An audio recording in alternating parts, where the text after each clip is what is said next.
Olá a todos, sejam muito bem-vindos a mais um episódio do FDX Play, o podcast de empresário para empresário.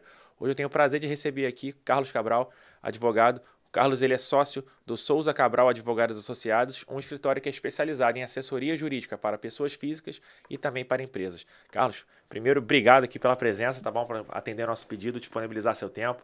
Prazer tê-lo aqui. Tá, boa tarde a todos, boa tarde, Gabriel. É um prazer estar fazendo parte aí da nossa caminhada dentro do FDX, essa nossa novidade, né? O nosso novo bebezinho que é o FDX Play.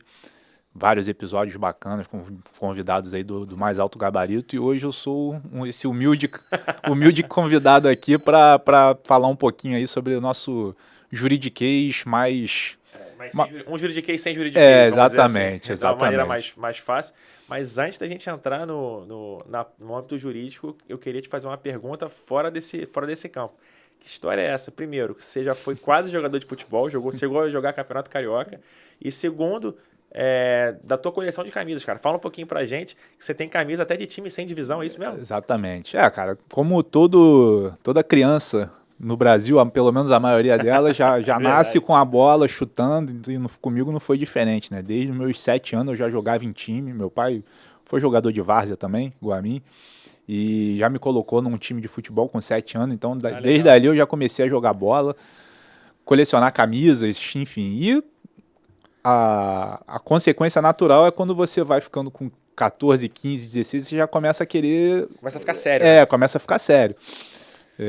Mas assim, eu não cheguei a ser federado, mas joguei na várzea vários campeonatos, em Jacarepaguá, na Baixada Fluminense. Pô, já joguei muita coisa, conheci muito campo por aí. E assim, em 2001 eu já estava até na faculdade de jornalismo, que antes de eu fazer direito me formei em jornalismo. Ah, legal. Eu já estava na faculdade de jornalismo, apareceu uma barca para de repente jogar a Série B do Carioca de 2001 pelo Duque Caxiense, né? Caraca, que história. Totalmente aleatório. E, cara, um amigo meu que jogava comigo me levou e eu fui treinando, a gente treinava na Vila Militar, treino físico ali no PP, na Barra. Na Barra, isso. E, cara, fui indo, fui encaixando. Isso devia ser outubro, novembro, mais ou menos, ali de 2000, que era pro campeonato de 2001. E chegou um momento que o treinador falou, olha, a gente conta contigo, pelo menos para compor o elenco, né? Tô vendo que você tá bem. A gente precisa da tua carteira de trabalho, teus documentos pessoais, e que a gente vai te federar, que a gente vai começar... A gente já estava jogando amistoso contra time pequeno, né? Os Séries lá de Bangu... lá na Vila Militar a gente jogava sempre no Nova Cidade e dei meus documentos e a gente ia viajar para Belo Horizonte para jogar contra o América Mineiro, fazer uma excursão, e eu fui jogar um campeonato em Campo Grande e torci o tornozelo. Ah, mentira. Campeonato da várzea, né? Aí me desanimei da viagem, deixei para lá, eu já estava na faculdade, eu matava a aula da faculdade para ir treinar e meu pai nem sabia disso. Eu falei, cara, quer saber?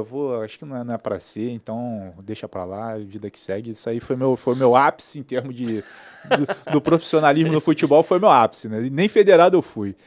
E a coleção, cara, foi desde pequeno. E aí não, isso que eu ia perguntar, não foi depois que você parou de jogar, não? Desde pequeno desde você já pequeno, desde pequeno. Óbvio que algumas eu fui perdendo, puindo, né? Claro. Mas eu tenho camisas de quando eu tinha 14, 15 anos, ainda tenho lá em casa. Cara, que legal. Assim, até hoje, viajei com a minha esposa, já passei. Eu tenho que comprar a camisa do time da localidade. Do local. Se eu te perguntar, se tem algum critério para você escolher ou não? É aleatório também? O meu critério é não ter aquele time. Se eu não tenho aquele time... não igual tem. Figurinha, não tem, vai completar o álbum. Eu não gosto de ter camisa repetida. Então, isso aí ajudou a fomentar o meu guarda-roupa, que tá lá cheio de camisa, minha mulher adora, né? Para não dizer o contrário. Fica tomando uma espação do armário. E além das camisas, eu gosto de ir nos estádios. Quando eu estou viajando, eu gosto de ir nos estádios. De preferência, ver um jogo da localidade. Entendi. Então, essa daí é a minha doença mental. A sua cachaça, vamos dizer assim. Minha cachaça. E o esporte, no caso, né? Não só o futebol, que eu sei que você é uma pessoa que gosta do esporte em geral. Teve alguma influência? Acredito que pro jornalismo tenha tido influência para você escolher. 100%. Mas pro direito teve também ou não? O direito Zero, já foi algo zero. posterior? Pro direito foi zero. Foi zero? Foi zero. Eu estava ali no meio da faculdade de jornalismo. Conta pra gente como é que foi isso. Eu quis fazer jornalismo justamente para trabalhar com futebol. Mas eu fui vendo ao longo da faculdade que era um mercado muito fechado. Até porque naquela época, cara, 99, 2000, não existia site. Ah, não tinha. Era jornal. A internet estava engatinhando ainda. Nada, não tinha nada. Tinha internet, mas não tinha site do Globo Esporte, não tinha nada. Esporte era Jornal dos Esportes, o Lance e a editoria de esporte do Jornal o Globo e do Jornal o Dia. Verdade. Acabou. Isso aí. E canal de televisão. O Sport TV ainda estava começando, mas você entrar no Sport TV era... Não, e também até o acesso das pessoas para uma TV a cabo naquela época era muito difícil, era algo difícil, mais caro.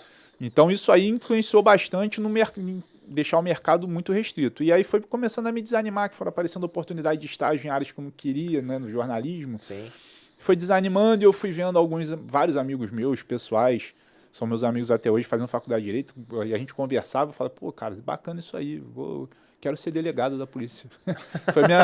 Quero ser delegado de polícia. Aí falei pro meu pai, pô, pai, não quero mais fazer jornalismo, não sei o que, eu quero fazer direito, que eu quero ser delegado. Aí meu pai falou, cara, primeiro termina o jornalismo e aí você faz direito. Beleza.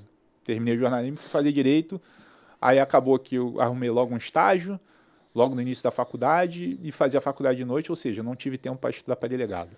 Entendi. Acabou te levando para Acabei virando advocacia. Então, nesse teu período de faculdade, então você só fez, quando o teu estágio foi só em escritório de advocacia, escritório privado. Exatamente. Tá, trabalho de ponta a ponta, eu só trabalhei em um escritório. Um escritório. Que eu sou ainda sócio, tenho o Souza Cabral também. Então, né? Exato, é daquele primeiro escritório. Então, exatamente. Foi o seu único escritório, então, até então. Escritório. Pô, que bacana. Então, assim, a tua experiência agora, já trazendo mais pro lado do direito, feito essa pontuação aqui inicial, a tua experiência é o mercado privado totalmente, 100%. Totalmente, 100%. 100%. Totalmente 100%. Tá. E aí as tuas áreas de atuação hoje, principalmente no Souza Cabral, são a área consumirista, né? Consumidor, direito do consumidor, a área civil como um todo e também a área trabalhista. E trabalhista, correto? Exatamente. Isso. E até para a gente pontuar aqui para a nossa audiência, né? Falar de algo que seja ali crucial para todo e qualquer ramo do direito, que é a parte contratual. Hoje você ter um bom contrato, fazer um bom contrato, ter uma boa relação estipulada ali contratualmente é essencial, seja em que ramo for. Então explica para a gente hoje quais são os cuidados que seja a pessoa física ou uma empresa, ela tem que se guarnecer na hora de realizar um contrato. Assim, o primeiro de tudo são as condições que prevejam o fim dessa relação. É importante. Né? Ninguém pensa nisso no início. Ninguém pensa nisso. Todo mundo eu fechei um contato com você, somos muito amigos a partir de agora. Nossa relação vai ser uma... Cara, a gente já tem que pensar em dar certo, óbvio, né? A gente temos que ser otimista, mas a gente também tem que ser realista em colocar o fim da relação dentro do teu cenário. Perfeito. Então, o que muitas pessoas não observam, às vezes, é o seguinte: prazo daquele contrato. Sim. Tem que estar estabelecido um prazo para aquele contrato. Tem que estar estabelecida a forma de comunicação de como você vai fazer a quebra desse contrato. Tem que ter uma previsão de multa para aquele que está dando ensejo à quebra do contrato.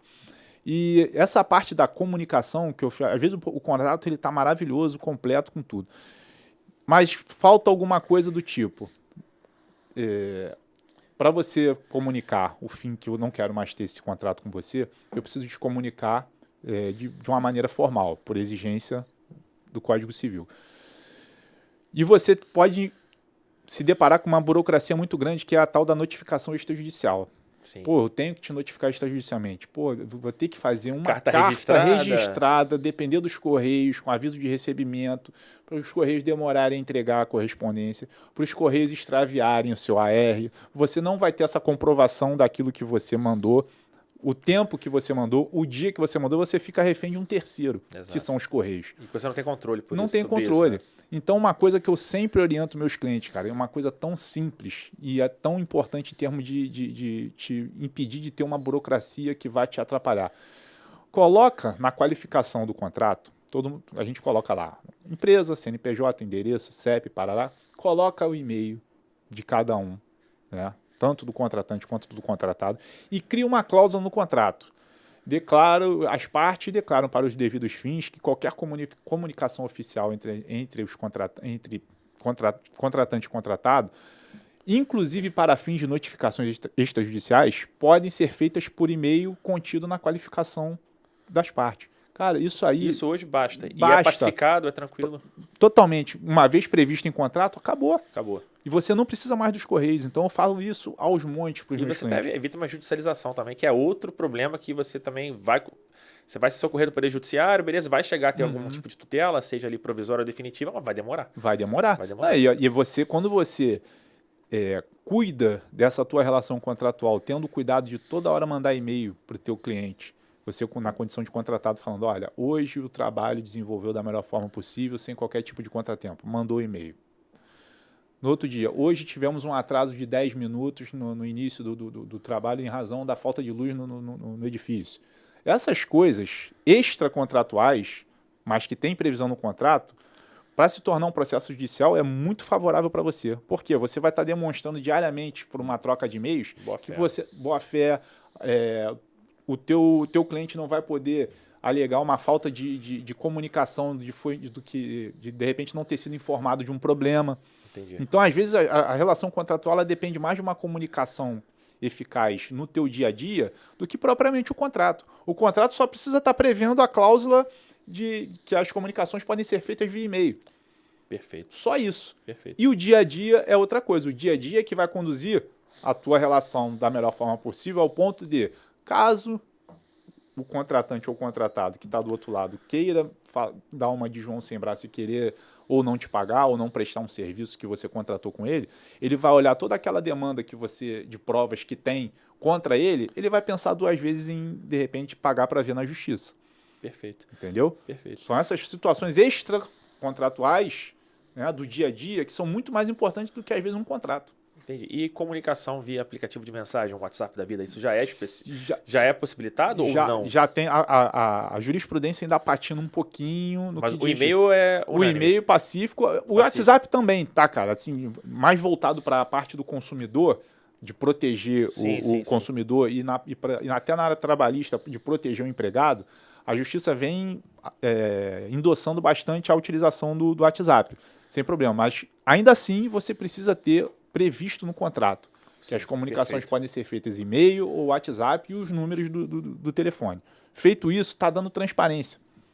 Está dando transparência. Aí é mais complicado, de repente, de alguém alegar algum tipo de má-fé. De nulidade, que não foi comunicado, fui pego de surpresa. Entendi. Não teria como alegar isso. Na parte criminal, o WhatsApp ele não é muito... Muito aceito. Muito aceito. Entendi. Mais para proteção, proteção numa relação mais do suspeito, né? Entre aspas ali, mais privada, vamos dizer assim, é mais tranquilo de você aceitar, né? Na questão criminal é já o bem jurídico tutelado lá já é algo mais forte, então assim, você requer também uma comunicação mais formal, faz até certo sentido. Exatamente. E pensando agora aqui, na questão da prestação de serviço propriamente, tá? Uhum. E aí, prestação de serviço, você pode enquadrar ali uma relação civil / uma relação trabalhista. A gente sabe que o Brasil é um país que a segurança jurídica não é muito forte. Com certeza. Então, os entendimentos vão variando, seja para um lado, seja para o outro. Mas o que é importante hoje, pensando no cenário aqui, que é muito comum, tá, de pejotização, né, de pessoas prestando serviços para outras, sejam pessoa física para pessoa física, ou sejam pessoas físicas, no caso, que vão ser pejotizadas, né, que vão criar um CNPJ para prestar serviço para uma empresa. Quais são os riscos de realizar esse tipo de contratação? Com a reforma trabalhista, isso passou a ser permitido, mas eu sei que tem uma ampla discussão jurídica, você pode até falar um pouquinho sobre, mas a questão central que eu quero tocar pegando esse gancho dos contratos, o que precisa estar nesse contrato de PJ e o que não pode estar nesse contrato de PJ para que essa relação não seja descaracterizada? Tudo começou com a brilhante ideia de um dia quererem fazer contrato PJ para se eximir de encargo trabalhista, né? Sim, esse foi a origem do negócio começou dessa forma e a situação foi tomando proporções até que chegou essa discussão no STF e todos os processos em relação a isso estão suspensos por uma decisão do Gilmar Mendes, que é o relator. Vai ter até uma audiência pública, salvo engano, dia 10 de setembro, para discutir essa questão da pejotização. A crença do empresário hoje é que basta eu ter um contrato PJ que eu estou livre de encargo trabalhista. Isso é importante você frisar, porque não é assim, né? Não é assim. Fazer o contrato, eu bato firme com meus clientes no sentido de, olha, você pode fazer o contrato PJ, não tem problema nenhum. Agora, não é isso aí que vai te livrar de uma indenização, de uma eventual processo trabalhista. Porque se você paga um valor fixo para esse cara, se você cobra o horário de expediente dele de 9 às 6, se ele não pode ser substituído por qualquer outra pessoa, só ele pode desempenhar um trabalho. Se você controla tudo isso do cara, se existe uma assiduidade, o cara trabalha de segunda a sexta para você de 9 às 6, ele é teu funcionário, cara. A relação, no caso, seria de emprego. Aí, né? Exatamente. Então, se aquele contrato que você tem PJ com ele, pode rasgar, porque ele vai ganhar de você, ele vai juntar 2 testemunhas ou provas de que você está mandando e-mail para ele, mandando ele ficar de 9 às 6. Ele não tem qualquer tipo de gerência sobre o trabalho dele. Perfeito. Isso aí está tudo caracterizado no vínculo trabalhista. Então, o que não pode ter no contrato do PJ? Que ainda assim é só uma pequena observação, porque mesmo que não tenha, e você na prática você exerce uma função... Vai valer a primazia da realidade. Vai valer a primazia da realidade, a primazia dos fatos. Você não pode colocar no contrato do PJ que o cara tem que trabalhar de 9 às 6, de segunda a sexta. Isso aí seria falando jargão coloquial, batom na cueca. É só trocar o título lá, contrato de prestação, troca para contrato de trabalho, é a mesma coisa. O conteúdo é o mesmo. Entendi. Então são esses detalhes que você faz o contrato de prestação de serviço com o cara, PJ, mas o teu dia a dia de trabalho é que vai conduzir o teu sucesso com esse cara ao fim dessa relação, né? Porque se no teu dia a dia você colocar todos os pré-requisitos do vínculo de emprego na prática, você tá... Emprego vai ser, né? Então, você tá responsável. Entendi. Entendeu? E assim, pegando pelo outro lado, né? O empresário ali que queira, de fato, ali terceirizar um setor da empresa dele, que ele queira contratar um PJ para ser, de fato, ali um prestador de serviço. Tem muita gente que trabalha de maneira inadequada, mas tem muito empresário também que trabalha de maneira correta. Esse empresário que ele quer terceirizar, ele quer trazer uma pessoa de fora ali para ter, literalmente, ali um vínculo que não seja de emprego. O que é essencial estar no contrato do PJ até para essa relação ser muito bem caracterizada e não ter nenhum desvirtuamento? Olha, o que eu acho preponderante são metas. Metas de desempenho. Isso aí você pode botar e estipular no contrato tranquilo. Você pode estipular totalmente tranquilo. O que você não pode é cobrar expediente do cara. Meu irmão, a sua meta é essa daqui. Se você vai conseguir... tua meta da semana é essa. Se você conseguir isso na segunda-feira, você pode voltar aqui só semana que vem. Entendi. E não necessariamente também prestar um serviço presencial. O serviço pode ser remoto também. Pode ser remoto. Ele pode ser substituído.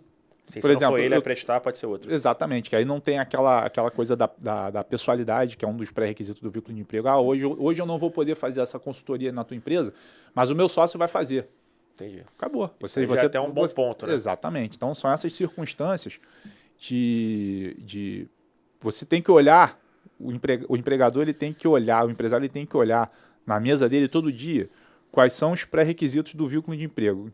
E aí ele colocar na cabeça, bom, eu não posso cobrar horário de expediente, eu não posso falar que o cara, só ele pode exercer o trabalho, ele pode mandar um sócio, pode mandar um substituto. Se ele vê isso todo dia, no dia a dia dele ele já começa a colocar na prática. Já vai ser automático na cabeça dele. Entendi. Entendeu? Ele já vai se educando já ali. Vai se educando. A fazer daquela maneira. E além da questão das metas, que eu acho bem interessante. Então, assim, até para você pensar nisso num setor comercial, fica algo bem plausível. Mas por mais que você não possa ter uma relação não possa caracterizar uma relação de emprego ali engessada, mas você pode botar certos direitos e deveres dentro desse contrato também, que seria tranquilo. Com certeza. A conclusão do trabalho por parte do prestador de serviço é prazo, obrigação, exatamente. Prazo, é totalmente dever dele cumprir aquilo ali, o direito do contratante. Olha, cara, eu quero que em 2 meses o meu lucro seja de X para Y com a tua efetividade aí, evidentemente, se a gente estiver falando de uma atividade comercial que dependa única exclusivamente dele, não seja uma atividade meio. Sim, claro. Né? Claro. Se você depende de outras circunstâncias, a atividade dele é meio, mas quando a atividade dele é fim, você pode estipular direitos e deveres com total segurança. E agora, pegando do outro ponto de vista, né? ficou bem claro essa questão do contrato PJ. Agora, pensando numa relação de emprego mesmo. O que é melhor para o... Isso é uma dúvida que é bem comum ali entre os empresários. O que é melhor na hora de você remunerar o teu empregado? O que é melhor você fazer? É você pagar a comissão ou fazer como distribuição de lucro e dividendo? PL. Participação de lucros. Participação de lucro. Porque a comissão ela é incorporada ao salário, à remuneração. Então você tem que pagar encargo em cima disso. Exatamente. Até na hora de desligar o cara, você vai ter que levar em consideração que ele ganha de comissão. Entendi. Se você participação de lucros, você vai estar, de uma certa forma, e isso não é burlar, você teve uma lucratividade na tua empresa. Certo. Coisa mais natural do mundo, você distribui a participação de lucros. E não necessariamente aquela pessoa precisa ser sócio. Exatamente, não precisa. Você pode pagar a participação de lucro para funcionário. Para funcionário. Entendeu? E isso aí eu sempre aconselho meus clientes a... Existem, óbvio, profissões, determinadas atividades comerciais que é humanamente impossível você não remunerar o cara por intermédio de comissão, beleza. Só que ele tem que saber esse risco que ele vai ter lá na frente. Quando for desligar o cara, ele vai ter que saber que a comissão vai fazer parte. Se o cara está lucrando com isso, a empresa dele está voando dessa forma, por que ele vai mudar para participação de lucro? Entendi. Não tem razão nenhuma. Agora, ficam os alertas da diferença de um para o outro. Entendi. Então, em cima ali de um comissionamento, em caso de desligamento, o cara tem essa relação, né? O trabalhador, desculpa. Sim. Tem essa caracterização como empregado mesmo, normal. Sim. Então, até na hora de desligar, vai ter todos os encargos trabalhistas em cima das comissões também. Exatamente. Tá? Na participação dos lucros não teria. Não teria. E no caso, para o empregado que recebe participação nos lucros, ele vai ter desconto, acho que só do imposto de renda, não é isso? Ou não? Ou nem chega a ter isso? Cara, boa pergunta. Eu confesso que eu não lembro dessa situação. Tá. Então, mas independente disso, essa parte do tributário, meu irmão, já começa a dar... Não, sem problemas. E até um outro ponto interessante também para a gente trazer com relação à questão da relação de emprego, né? Empregador e empregado mesmo, aquela relação clássica. Em caso por exemplo, de acidente do trabalho, né? Quais são as melhores práticas ali a serem tomadas? Cara, imediatamente, e tem que partir do próprio empregador, para ele se resguardar de qualquer coisa, fazer a comunicação de acidente de trabalho. Como é que isso é feito? Cara, é o CAT. Você faz isso lá no Ministério do Trabalho. Tem direto ao Ministério do Trabalho. Tá. E ali você já se resguarda no que diz respeito a fazer a comunicação e você precisa acompanhar o teu empregado em tudo que ele está fazendo em termos de procurar um médico. Você tem o seu médico na tua empresa, beleza, mas é sempre bom você orientar o cara aí no outro médico, porque não tem aquela coisa do é o médico da empresa que está falando. Entendi. Entendeu? Não tem qualquer conflito ético ali. Exatamente. Pode ser que caracterize um interesse na causa, o teu médico do teu trabalho, da tua empresa. Você orienta a pessoa aí num médico, pode ser particular, de hospital público, independente de qualquer coisa. Você tem que ficar em cima dele para ele te dar o atestado médico, tá? Porque você como empregador, você tem o direito de saber quantos dias ele está de licença, o que aconteceu com ele, porque se passar de 15 então dias... Essa é obrigação do empregado também de fornecer. Ele tem que fornecer. Senão, cara, ele vai tomar falta do trabalho. Entendi. Se o cara não te dá o atestado, você pode ficar dando falta para ele. A minha dúvida era se era a faculdade dele. Não, ele é obrigado. Não, ele é obrigado, porque a responsabilidade depois é sua. Entendi. Entendeu? E aí, uma vez que ele seja afastado, se o atestado dele que ele está afastado mais de 15 dias, ele vai ter que procurar o INSS. Aí já foge da alçada da responsabilidade do empregador essa remuneração. Perfeito. Então, os primeiros 14 dias ficam a cargo do empregador. A partir do 15º, ele tem que fazer uma perícia. Infelizmente, ele vai passar um problema sério no que diz respeito à morosidade do INSS em conceder o auxílio-doença para ele. A gente entende isso. Não bate certinho, né? Com o 15º dia que ele está afastado. Não, esquece. Nunca, né? Ele vai ficar um tempinho sem receber. Às vezes o INSS vai criar um entrave burocrático para ele. Fala, não, esse seu atestado aqui não está muito claro no que diz respeito ao tempo que você vai ficar. Não está com a tua CID. Não está com a informação de que você está permanentemente impossibilitado de trabalhar. E aí geram-se as demandas judiciais contra o INSS, que a gente já está bastante... Caramba, não, então o INSS, ele é como é que se fala? Ele é um litigante quanto mais, que se chama, exatamente, né? Exatamente, tá ali... infelizmente. Não era para ser assim, né? Exato, né? Era para ser algo que fosse bom para o trabalhador. O INSS ele tem uma importância muito grande no que diz respeito a fiscalizar fraudes. A gente sabe que existem maus profissionais da área de medicina que às vezes vão enfim, tomar algumas medidas inadequadas. Não ortodoxas, né? Exatamente. O INSS tem que ficar em cima, mas ele exagera muito. Entendi. Aí quem está de boa fé acaba sendo penalizado por quem O age... empregado, o judiciário ficar soberbado de ações. Entendi. Entendeu? E aí, até tocando nesse ponto agora aqui, até pegando esse gancho, até para a gente poder mudar um pouquinho de assunto, falando em litigante quanto mais. Vamos sair um pouquinho dessa área ali, trabalhista, previdenciária, vamos migrar ali para o direito do consumidor, né? Que é algo também muito mais palpável para quem está no dia a dia. No dia a dia. Pegando com relação às relações de consumo, quais são as empresas que são litigantes quanto mais no judiciário? Cara, é com muita dor que a gente fala que as campeãs a maioria delas são concessionárias de serviço público. Né? Caramba. Light, Ampla, Enel. Águas do Rio. E em termos de instituições privadas, as instituições bancárias, mais precisamente Bradesco e Itaú. Então o setor financeiro tem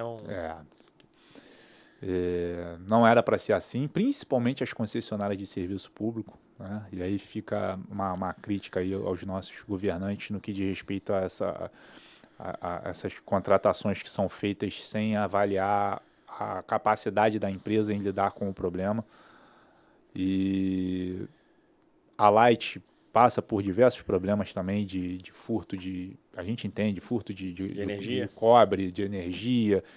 A gente sabe que tem localidade no Rio de Janeiro que a Light simplesmente não entra. Não consegue, Não consegue entrar, tudo bem, mas é o risco do negócio.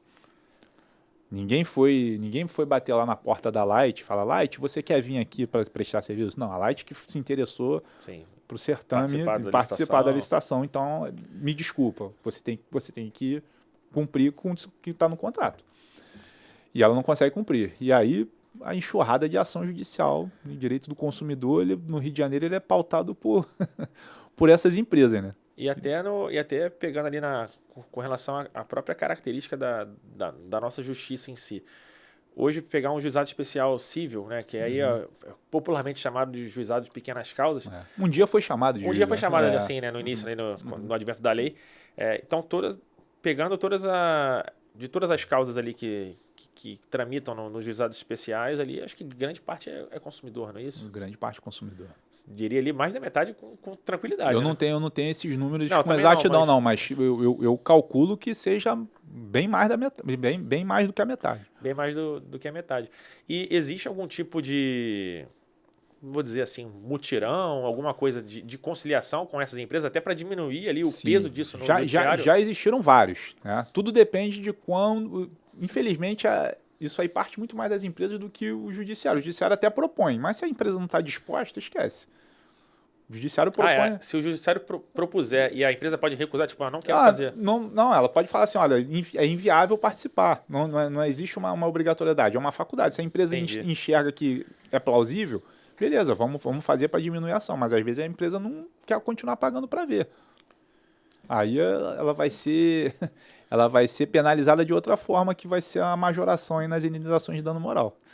E pegando até essa questão das indenizações, no Código de Defesa do Consumidor tem uma previsão expressa, se eu não me engano, tá? Eu posso estar equivocado aqui, você me corrige, acho que o artigo 42, em algum parágrafo que agora também não me lembro, tem a questão da ressarcimento em dobro, né? Por conta dos prestadores de serviço, caso eles cobrem algo que seja inadequado. Isso é aplicado na prática ou não? Cara, foi aplicado durante muito tempo. Eis que um belo dia,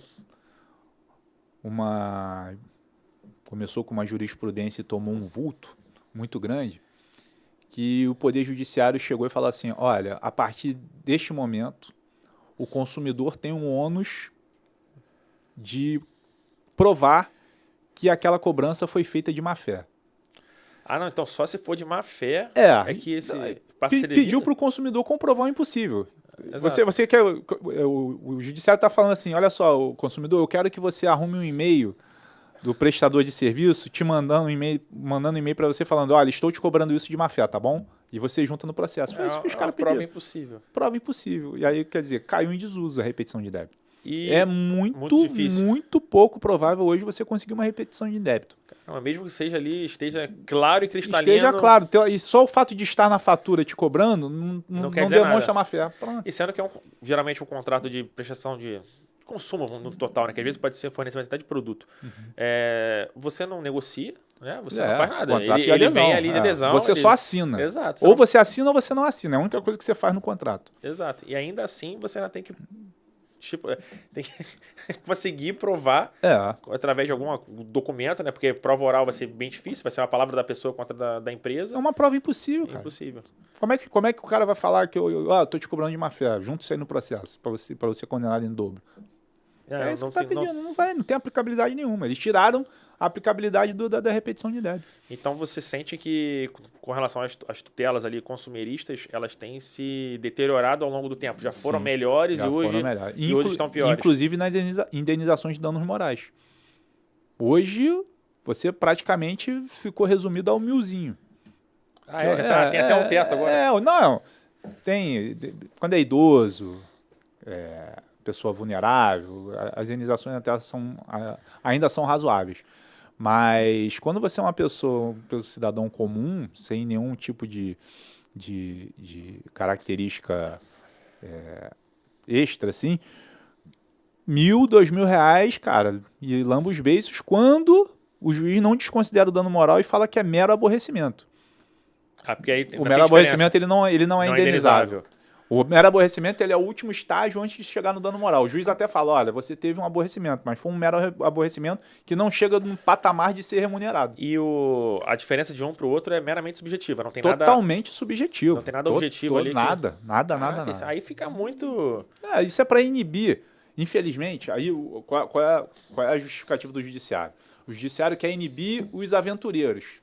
Louvável isso aí. Muito bom, beleza. Porque existem, né? Existe, infelizmente, maus profissionais existem em qualquer área.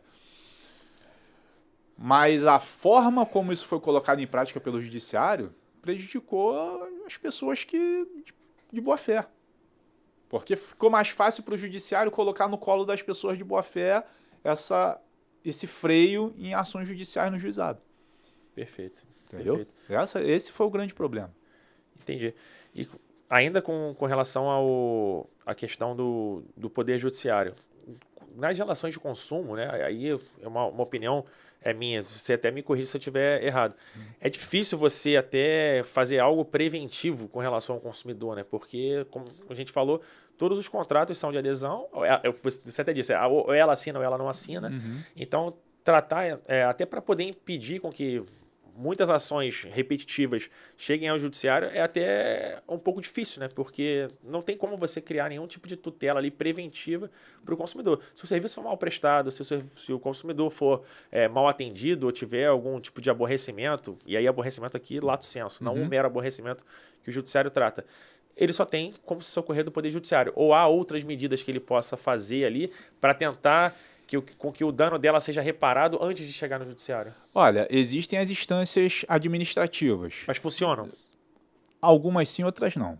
Quais são as melhores ali? Conta pra gente. Bom, o PROCON é uma boa ferramenta, tá? O PROCON é uma boa ferramenta. O que desmotiva um pouco as pessoas irem pro PROCON é que o PROCON ele não vai condenar a empresa a te pagar danos morais. Ele só vai ressarcir o teu trabalho, o dinheiro que você gastou. Você não precisa de advogado para ir pro PROCON. É uma mera reclamação? É uma mera reclamação que ele pode dar uma multa na empresa, a empresa vai lá e te ressarce. Tá?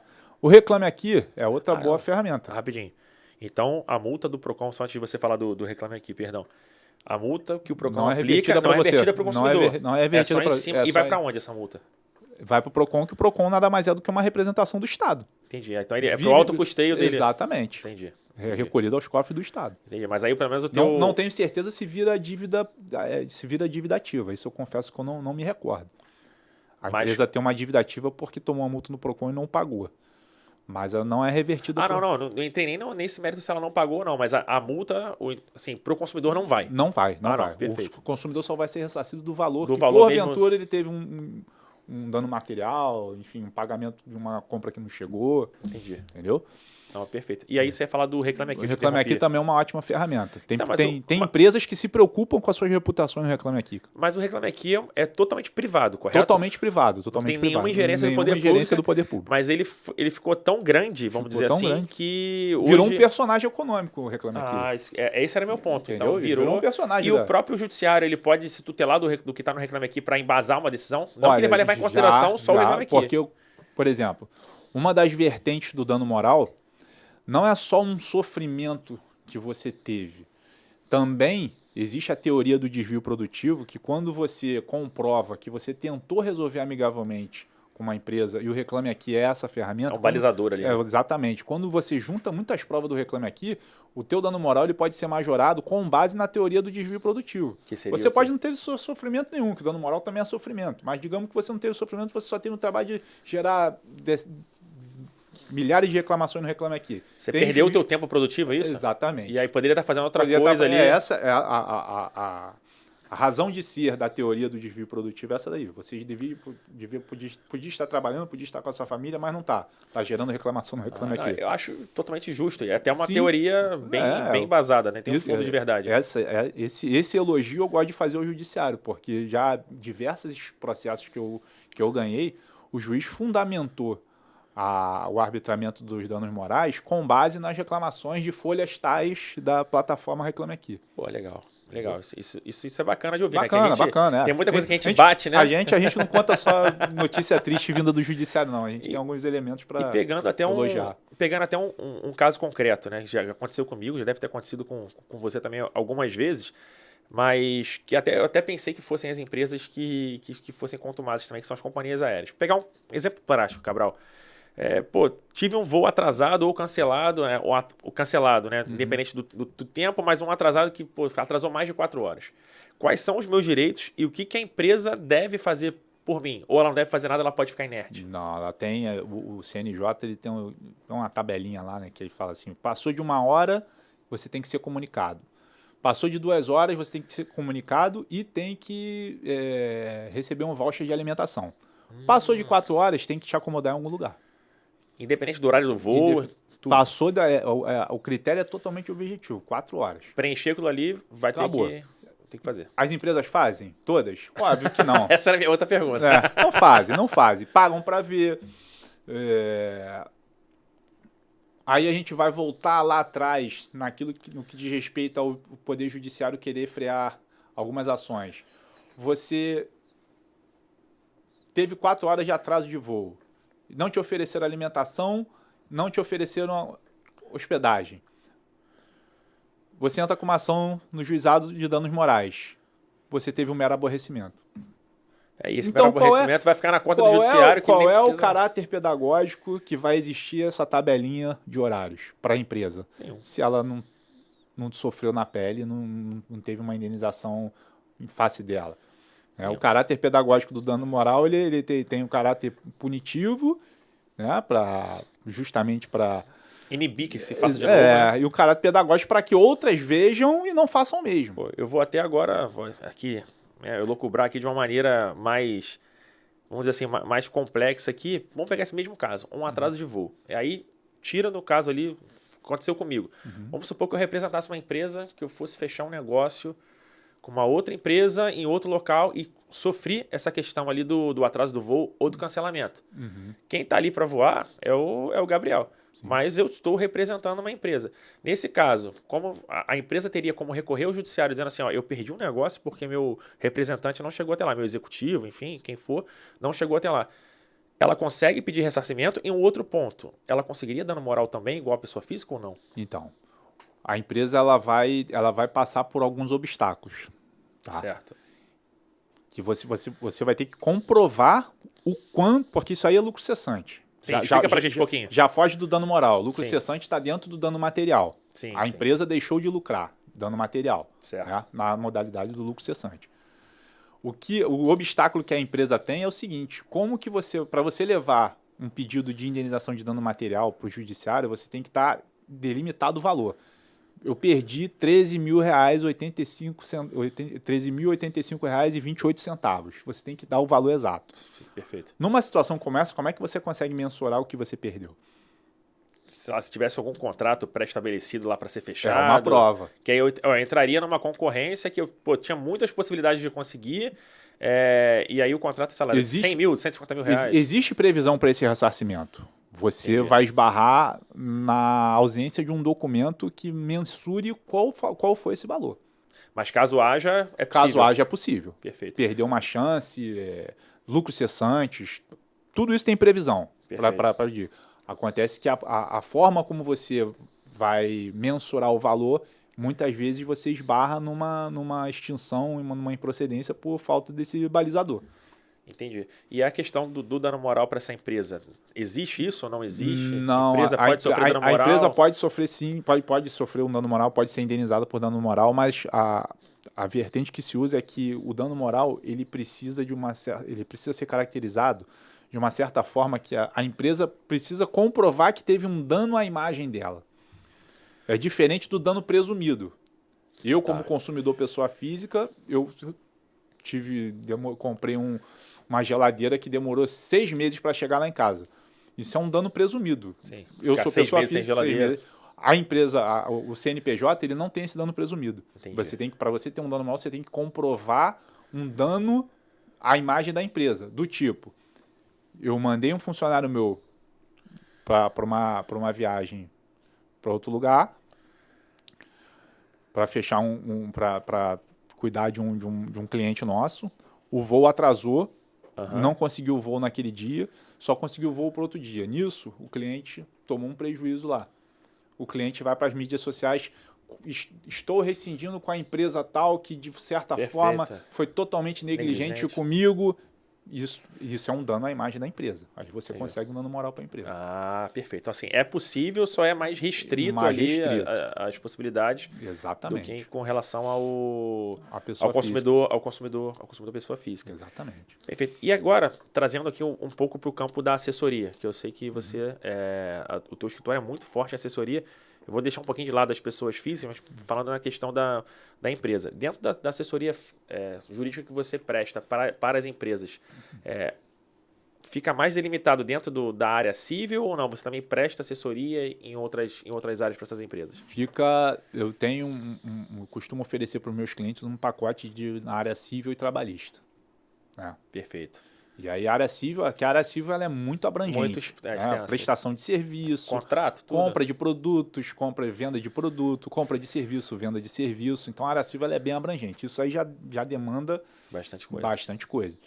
Algumas coisas acabam fugindo um pouco para o direito empresarial, que ainda não é a minha especialidade, eu pretendo um dia me especializar. Algumas coisas ainda caminham para o direito empresarial que um pouco de conhecimento a gente consegue conduzir, contornar, mas a área civil ela é bastante puxada. Perfeito.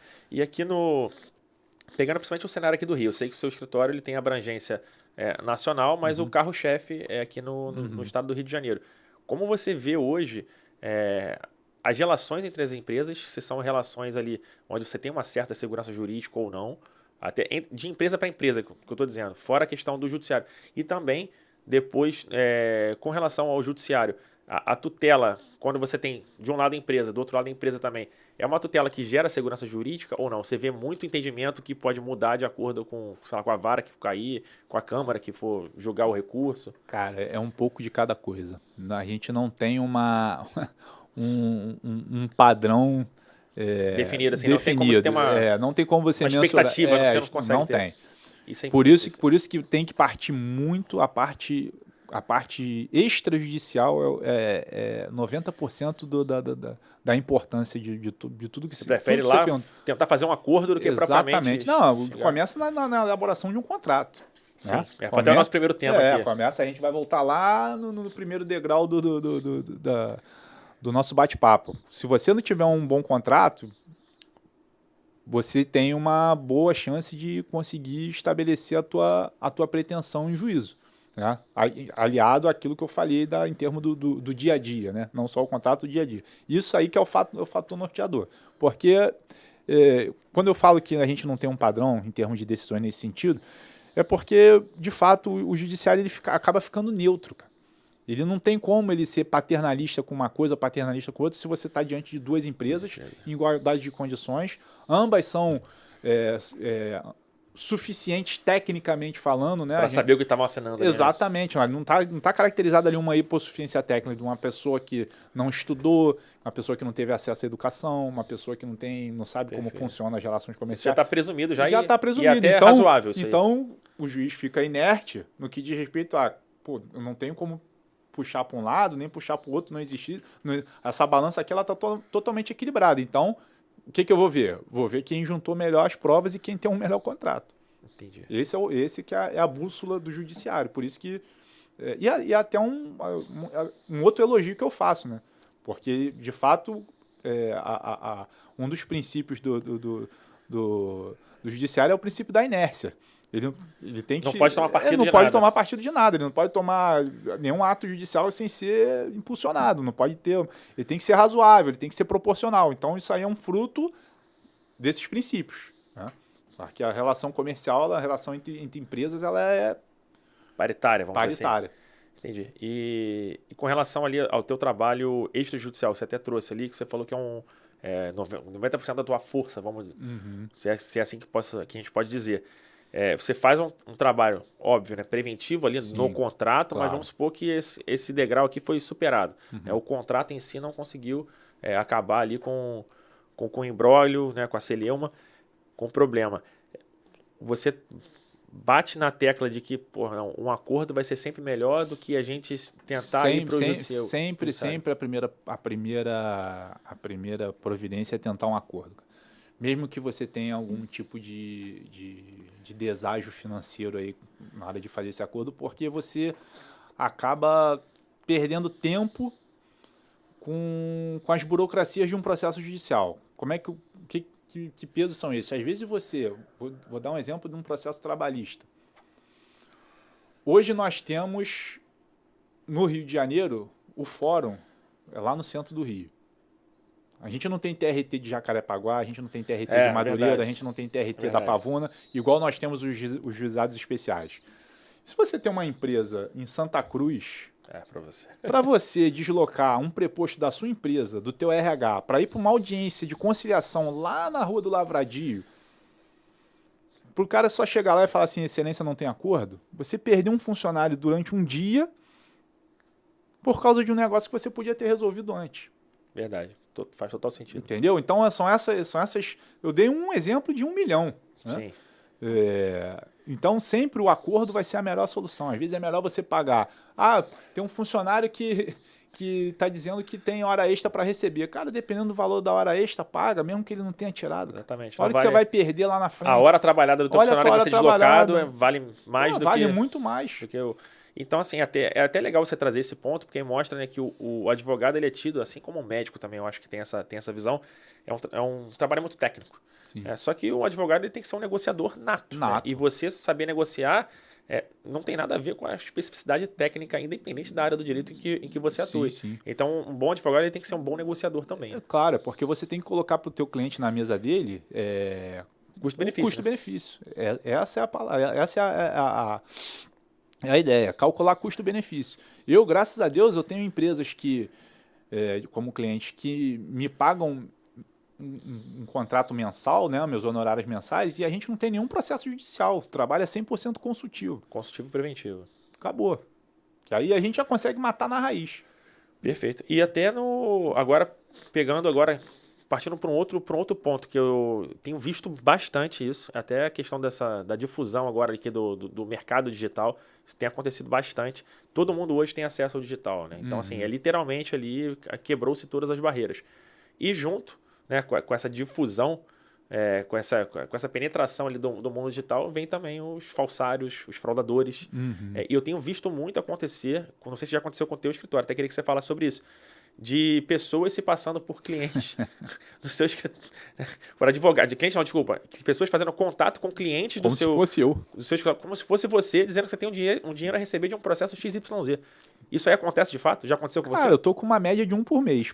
Por mês? 1 por mês. Como assim, cara? Um cliente por mês vindo me acionar falando que tem uma pessoa com a minha foto do meu Instagram no WhatsApp dele, né? Se passando por mim, falando que, olha, um processo... Tem boas notícias, o nosso processo foi deferido. E até com as palavras do juridiquês ali. Cara, pra quem é advogado, você pega uns erros ali... Grosseiro, mas pro leigo passa. Vai passar batido. E falar, a única situação é que agora a gente precisa pagar uma taxa para liberar os valores. Aí é na hora do pagamento da taxa que o cliente paga um boleto e já era. Já era, não tem como voltar. Graças a Deus, meus clientes até agora não pagaram boleto nenhum, porque eles vão conduzindo a situação ali e chegam no momento que eles falam, pô, peraí. O Carlos nunca me cobrou boleto nenhum. Não, que número de telefone é esse? Então o primeiro ponto é, qual é o número de telefone que está falando com você? É isso que eu pergunto, o que a pessoa pode fazer para se prevenir disso? Exatamente, ver o número de telefone. Primeiro passo, ver o número de telefone. Segundo passo, doutor Carlos, eu posso te ligar? Boa, perfeito, enfrenta, né? Vai confrontar ali. Então são cuidados que a pessoa tem que ter para não cair em golpe, porque tem, e o que é pior, triste de falar isso, não tem como esses golpes não estarem sendo orquestrados por pessoas de dentro do tribunal ou até advogados, porque você consegue as informações de um processo judicial, como é que o cara chegou no teu telefone? Porque o teu telefone está dentro do processo. Certo. E como é que o cara conseguiu o número do processo e esses dados? Com um token, ou de quem é serventuário do tribunal, ou de quem é advogado. Entendi. Então o buraco é muito mais embaixo. É triste, não é? A pessoa, o fraudador, ele não acessou na internet um site livre, totalmente livre, pegou essas informações. Um Jus Brasil da vida, ele não pegou por ali. Entendi. O Jus Brasil não dá o telefone de ninguém. De ninguém, é verdade. Entendeu? Então isso é que é muito triste, ou seja, são quadrilhas especializadas com conhecimento, né, de onde obter as informações, que aí só podem ser ou serventuários. E até uma dúvida que eu tenho aqui, por exemplo, um processo público, que não tem segredo de justiça, público. Se qualquer advogado consegue entrar no processo seu, mesmo que ele não tenha procuração, não tenha nada. E aí é só pegar, joga meu nome na internet, vai achar meu Instagram, meu Facebook, vai pegar uma foto minha do Instagram, do Facebook. Isso é bem perigoso. É bem perigoso. É bem perigoso. E assim, uma crítica que eu faço.